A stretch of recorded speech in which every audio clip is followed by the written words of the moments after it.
到今年已经满88岁啊，今仔日呢是特别来招大人加囡仔做伙来为动物园做生日。除了设计会当互动物耍的佚佗物仔，也邀请到动保单位来推广保育知识。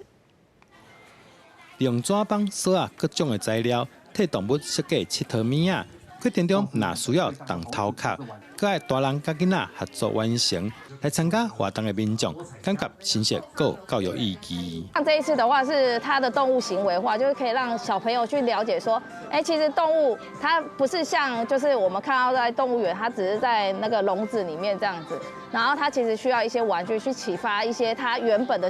个性的一面的。可以让小朋友去知道每个动物的习性跟特性，然后可以去针对他们的习性跟特性啊，然后喜好去设计动物们的游具。我觉得很有意义。新德市立动物园庆祝88岁生日，拜六特别举办亲子创意比赛，招大家做伙利用适合工具来帮动物园内面的动物打造属于因的佚佗物仔，来丰富动物的生活环境。为动物做玩具，其实我们保育员都会先仔细检查过，做的玩具到底有没有符合安全性，然后还有没有符合动物的习性。那做这个玩具主要是让动物能够比较不会那么无聊。然后在展场的时候又有多一点时间可以去玩，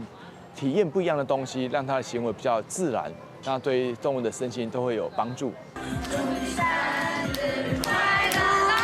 园方除了特别传鸡卵糕来庆祝生日，另外也邀请保育团体伫现场推广生态保育观念，让新德动物园度过一个有意义的88岁生日。记者杜君和新德报道。